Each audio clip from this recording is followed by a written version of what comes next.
Jungle.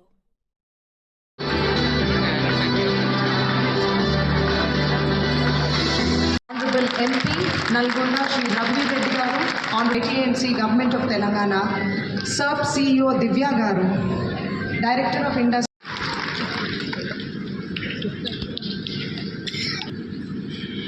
ఇన్ని సంవత్సరాలుగా వాళ్ళని క్లోజ్గా ఫాలోఅప్ చేసిన వ్యక్తిగా ఉత్పత్తి అనేది ప్రపంచంలో ఉత్పత్తి చేయడానికి శక్తి ఉంది, ఆలోచన ఉంది, ఇంట్రెస్ట్ ఉంది. దానికి కావాల్సింది ఒకటే మార్కెటింగ్ అనేది.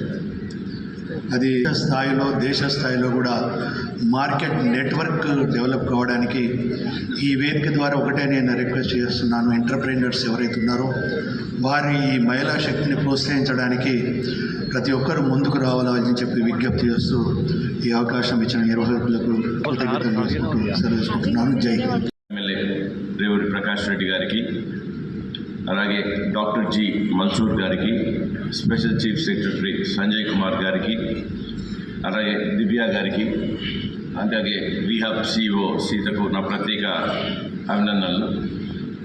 ఈరోజు మా జిల్లా అయిన నల్గొండలో కూడా విహబ్ సెంటర్ ఆఫ్ ఎక్సలెన్స్ సెంటర్కి అన్ని రకాల అప్రూవల్స్ పూర్తి చేసుకొని వచ్చే వారం 10 రోజుల్లో నల్గొండలో విహబ్ సెంటర్ ఆఫ్ ఎక్సలెన్స్ ఓపెన్ అవుతున్నందుకు ప్రత్యేకంగా విహబ్ సిఇఓ దీనిలో చొరవ తీసుకున్నందుకు వారికి నా ప్రత్యేక ధన్యవాదాలు. అలాగే ఈ సెంటర్ ఆఫ్ ఎక్సలెన్స్ నల్గొండలో ప్రారంభించడం ద్వారా ఎంతోమంది మహిళలకు ప్రోత్సహిస్తూ వారి చేతి వృత్తుల్లో కానీ వారు సొంత కాళ్ళపై నిలబడి ఇంకొంతమందికి ఎంప్లాయ్మెంట్ కూడా క్రియేట్ చేసేదానికి ఎంతో ఉపయోగపడుతుంది. కాబట్టి ఈ విహబ్ ఎక్సలెన్స్ నిజంగా నల్గొండలో ఎంతోమంది వాళ్ళ కాళ్ళ మీద వాళ్ళు నిలబడదాం అనుకునేటటువంటి మహిళలకు ఎంతో తోడ్పాటునిస్తుంది. ఇలాంటి కార్యక్రమాలు విహబ్ ముందు ఎన్నో చేయాలని ఒక్క నల్గొండలోనే కాదు రాష్ట్రంలోని ప్రతి జిల్లాకు విహబ్ ఎక్సలెన్స్ సెంటర్ సహకరిస్తూ ఇప్పుడు చూస్తున్నాం. ఇక్కడ ఒక హ్యాండీక్రాఫ్ట్స్ దాంట్లో ముందు వాళ్ళకు 10,000 రూపాయలు సేల్స్ ఉంటే విహబ్ వాళ్ళ ప్రోత్సాహంతో విహబ్ దాంట్లో ఇన్వాల్వ్ అయ్యి వాళ్ళ బిజినెస్కి హెల్ప్ చేయడం ద్వారా 10,000 నుంచి 1,00,000 రూపాయల వరకు వాళ్ళ సేల్స్ పెరిగినాయి. కాబట్టి ఇలా ఇంకా వాళ్ళకి ప్రోత్సహిస్తూ వాళ్ళకు లేనిటువంటి నైపుణ్యాన్ని విహబ్ ద్వారా కలిగిస్తూ ముందుకు తీసుకెళ్ళడానికి ఎంతో ఉపయోగపడుతుంది. కాబట్టి ప్రభుత్వం నుంచి కూడా మా నుంచి కూడా వారికి సహకారం ఉంటుందని, కాబట్టి రాష్ట్రంలో ఇలాంటి కార్యక్రమాలు ఎన్నో నిర్వహించాలని కోరుకుంటూ గారికి, honourable MP, honourable MLA, special CS, director, CEO Sita గారికి, మరి ముఖ్యంగా ఇక్కడ కూర్చున్న మహిళలందరికీ నా నమస్కారం. ఈరోజు ఒక శుభదినం. ఇంతమంది కార్పొరేట్ మరియు ఎడ్యుకేషన్ ఇన్స్టిట్యూషన్స్ స్కిల్లింగ్ పార్ట్నర్స్తో MOU చేసుకోవడం అనేది చాలా గొప్ప విషయం. మన ఆనరబుల్ సీఎం ఓత్ తీసుకున్న వెంటనే మార్చ్ మనకి 12వ తారీఖు 2024లో ఇందిరా మహిళా శక్తి ప్రోగ్రామ్ అనేది సార్ లాంచ్ చేయడం జరిగింది. దాంట్లో ఆయన చాలా పెద్ద ఆబ్జెక్టివ్స్తో ఈ ప్రోగ్రామ్ని లాంచ్ చేస్తే చాలా మట్టుకి ఇప్పుడు ముందుకు వెళ్తున్నాము. ఇందిరా మహిళా శక్తి ప్రోగ్రాం కింద 22 జిల్లాల్లో కొత్త ఇందిరా మహిళా శక్తి భవనాలు ఏర్పాటవుతుంది 5 కోట్ల రూపాయలతో. సో ముందు ఉమ్మడి జిల్లాల్లో మాత్రమే అవి ఉండేది. ఇప్పుడు సార్ ఛార్జ్ తీసుకున్న తర్వాత ప్రతి ఒక్క జిల్లాలో ఇటువంటి మహిళా శక్తి భవనం ఉన్నది ఒక గొప్ప విషయం. ఆల్మోస్ట్ అవి చాలా చోట్ల ప్రారంభమయ్యి ఈ నవంబర్ 19, 2025కి అవి ఓపెన్ అవ్వబోతున్నాయి. మహిళలకు అందరికీ కూడా అది మీటింగ్స్ పెట్టుకోవడానికి, ట్రైనింగ్ పొందడానికి, మార్కెటింగ్ చేసుకోవడానికి అది చాలా ఒక గొప్ప భవనంగా ఏర్పాటవుతున్నాయి. ఇది మాత్రం కాకుండా సారు మాకు ఒక ఆబ్జెక్టివ్ని ఇచ్చారు. 1 lakh crore రూపీస్కి మనం బ్యాంక్ లింకేజ్ చేయాలి 5 సంవత్సరాల్లోని. సార్ మేము 4 సంవత్సరాల్లోనే దాన్ని అచీవ్ చేస్తామని మేము నమ్ముతున్నాము. ఎందుకంటే 2023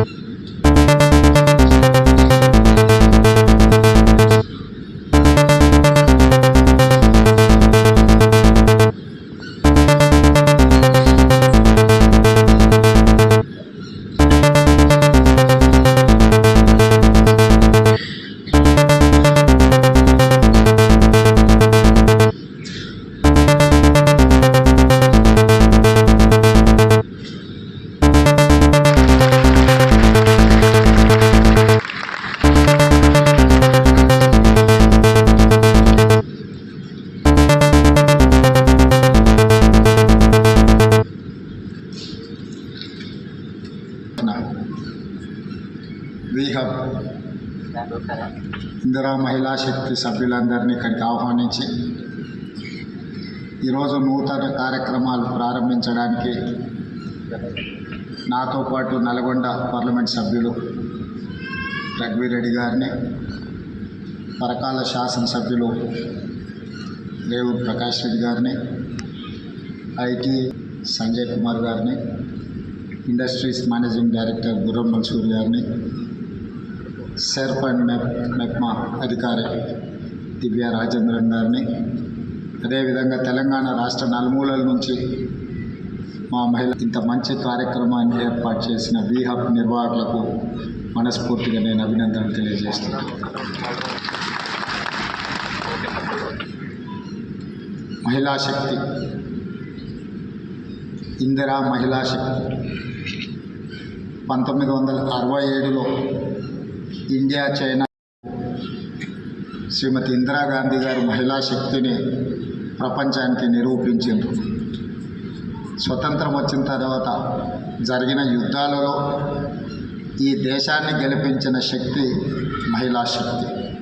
మహిళా శక్తిని ఎప్పుడు కూడా మా పార్టీ, మా ప్రభుత్వం తక్కువ అంచనా వేయలేదు. సుదీర్ఘమైన కాంగ్రెస్ పార్టీ అధ్యక్షురాలుగా శ్రీమతి సోనియా గాంధీ గారు 10 సంవత్సరాలు యూపీఏ 1, యూపీఏ 2 ప్రభుత్వాలను తీసుకురావడమే కాకుండా right to education act, right to information act, food security act చట్టాలను శ్రీమతి సోనియా గాంధీ గారు తీసుకొచ్చి మహిళల యొక్క శక్తిని నిరూపించి మహిళలే ఈ దేశానికి ఆదర్శం, మహిళా శక్తి అండగా నిలబడితే ఈ దేశం అభివృద్ధి పదం వైపు నడుస్తుంది అని చెప్పి నిరూపించిన పార్టీ ప్రభుత్వం ఏర్పాటు చేసిన తర్వాత అప్పటి వరకు నిర్లక్ష్యానికి లోనైన స్వయం సహాయక సంఘాలను ఆర్థికంగా నిలబెట్టాలి. మహిళ ఆర్థికంగా నిలబడితే, ఒక్క మహిళ ఆర్థికంగా నిలబడితే ఆ కుటుంబాన్ని పూర్తి స్థాయిలో ఆర్థికంగా నిలబెడుతుంది. అలాంటి ఒక మహిళ కుటుంబాన్ని నిలబెడితే 1 మంది మహిళలు తెలంగాణలో ఆర్థికంగా నిలబడి 1 మంది మహిళలు కోటీశ్వర్లు అయితే తెలంగాణనే ఈ దేశాన్ని చేయాలన్న లక్ష్యంతో ఈరోజు మా ప్రభుత్వం పనిచేస్తుంది. అందులో భాగంగానే ఈరోజు ఇంతమంది మహిళల్ని ఇక్కడికి పిలిపించి ఇక్కడ ఇంత మంచి కార్యక్రమాన్ని ఏర్పాటు చేసి ప్రోత్సహించే పని చేస్తున్నాం. మీ అందరికీ తెలిసి ఇక్కడికి వచ్చిన మహిళలకు గతంలో మీరందరూ పండుగకు అమ్మగారింటికి వెళ్ళాలన్నా, ఇంకేదైనా కార్యక్రమాలకు అమ్మవారిని దర్శించుకోవాలంటే ఇంట్లో బస్ ఛార్జ్ ఇంటైనా లేదు అని అంటే మీరు వెళ్ళే పరిస్థితి లేదు. కానీ ఈరోజు తెలంగాణ రాష్ట్రంలో మన ప్రభుత్వం వచ్చిన తర్వాత మహాలక్ష్మి కార్యక్రమం ద్వారా ఈ రాష్ట్రంలో మహిళలు ఎక్కడికి వెళ్ళాలన్నా, అమ్మవారిని దర్శించుకోవాలన్నా, అమ్మగారింటికి వెళ్ళాలన్నా ఆర్టీసీలో మీరు ఎక్కడ చేయి చూపించినా అక్కడ ఆపి మీరు కావాల్సిన దగ్గర దిగడానికి ఆర్టీసీలో ఉచిత ప్రయాణం మా మహిళా సోదరిమణులకు అందించిన ప్రభుత్వం మన ప్రభుత్వం. మహిళలకు ఒక ప్రత్యేక నజరాన శ్రీమతి సోనియా గాంధీ గారు ఇచ్చారు. దాదాపుగా ఇప్పటికీ 16-17 నెలల్లో 5,200 కోట్ల రూపాయలు ఈరోజు ఆర్టీసీకి రాష్ట్ర ప్రభుత్వం వినియోగించుకోవడం వల్ల ఆడబిడ్డలకు ఒక్కొక్కరికి దాదాపుగా నెలకు 5,000 రూపాయల ఆదాయం మిగలడమే కాకుండా ఆర్టీసీ కూడా ఈరోజు లాభాల బాటల్లో నడుస్తుంది. గతంలో ఆర్టీసీ నష్టపోయి ఆర్టీసీని ప్రైవేటైజ్ చేస్తారన్నంత ప్రమాదానికి దారితీసింది. బందులు పాటిస్తే దాదాపుగా 50 మంది కార్మికులు చనిపోవడం జరిగింది. అదేవిధంగా అదానీ చేతుల్లో ఉండే సోలార్ పవర్ ఈరోజు 1000 మెగావాట్ల సోలార్ పవర్ ఉత్పత్తి చేసే ఒప్పందాలని రాష్ట్ర విద్యుత్ శాఖ ద్వారా మహిళా సంఘాలకు ఈరోజు ఒప్పందాలు చేయించి సోలార్ పవర్ ఉత్పత్తి చేసే వ్యాపారాన్ని ఈరోజు ఆడపడుచులకు అందించడం జరిగింది. ఈరోజు అదానీలతో, అంబానీలతో పెట్రోల్ బంకుల వ్యాపారం నుంచి మొదలు పెడితే సోలార్ పవర్ జనరేట్ చేసే వ్యాపారాల వరకు ఈరోజు ఆడబిడ్డల చేతుల్లో పెట్టినాం. ఇదే కాదు, ఈరోజు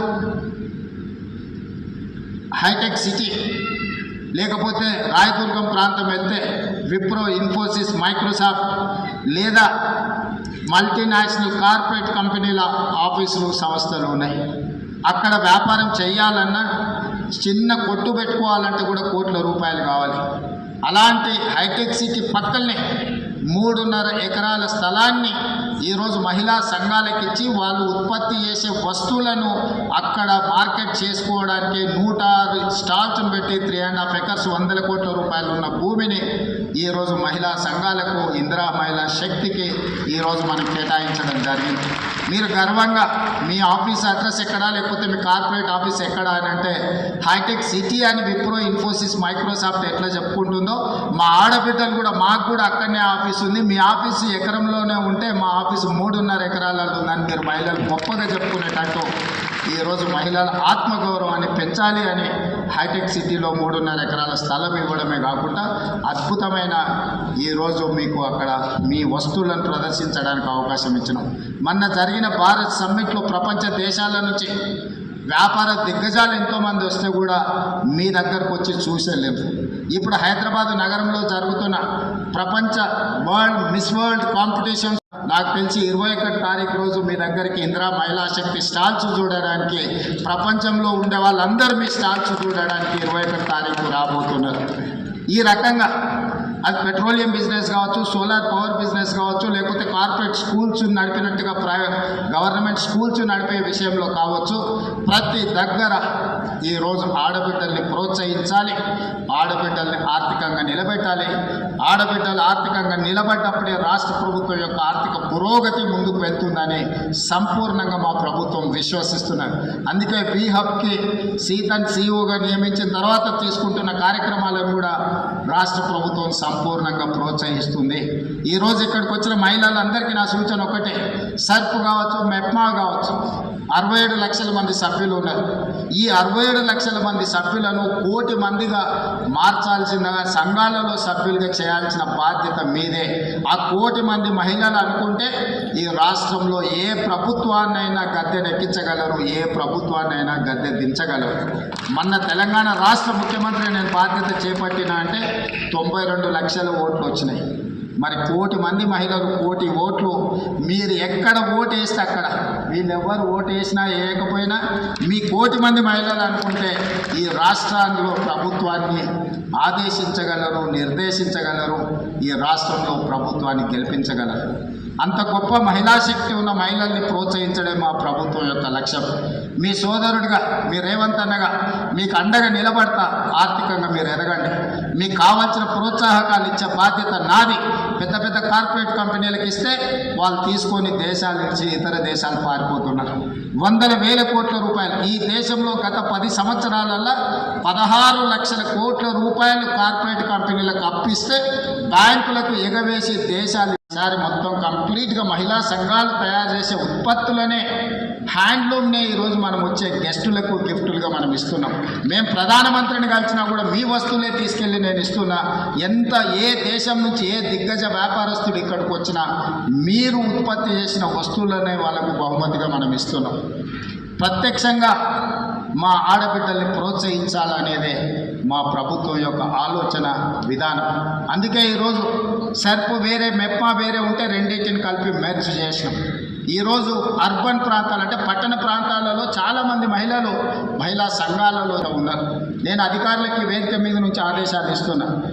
గ్రామీణ ప్రాంతాలలో చాలా వరకు మహిళలు సంఘాలలో చేరి సంఘం యొక్క అవకాశాలను వినియోగించుకుంటారు. కానీ పట్టణ ప్రాంతాలలో ఉన్న మహిళల్ని కూడా సంఘాలలో సభ్యులుగా చేర్చండి.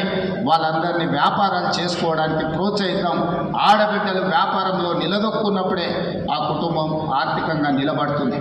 అదేవిధంగా ఈరోజు మీరు ఐడెంటిటీ కార్డు మహిళలకు ఇస్తున్నట్టున్నారు, కాకపోతే దాంట్లో డేటాబేస్ ఉన్నట్టు లేదు. అందుకే ఈరోజు నేను ఈ ప్రత్యేక సందర్భంలో ప్రతి ఆడబిడ్డకు ఒక క్యూఆర్ కోడ్ అంటే ఒక యూనిక్ నెంబర్, అది మరి సాంకేతికంగా ఎట్లా అప్లై చేస్తారో సంజయ్ గారు చూడాలి.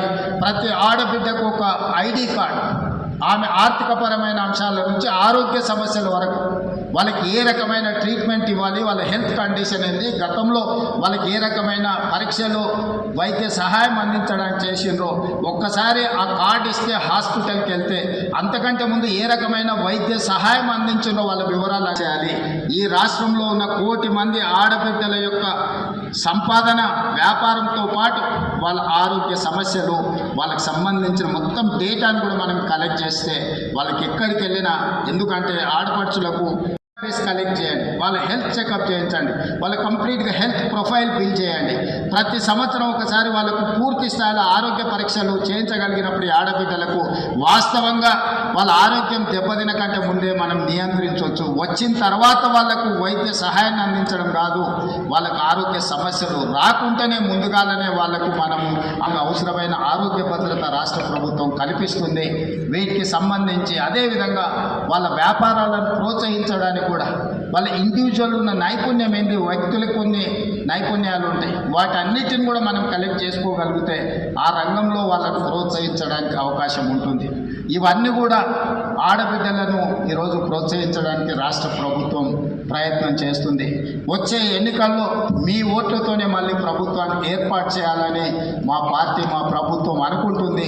ప్రతి ఆడబిడ్డను 1 కోటి మందిని ఇందులో సభ్యులుగా చేర్చి ఆ 1 కోటి ఓట్లతోనే రెండోసారి ప్రభుత్వాన్ని ఏర్పాటు చేసి మిమ్మల్ని 1 కోటి మందిని కోటీశ్వరులను చేసే బాధ్యత తీసుకుంటామని తెలియజేస్తూ మీ అందరి దగ్గర సెలవు తీసుకుంటున్నా. మీ అందరికీ మనస్ఫూర్తిగా ధన్యవాదాలు.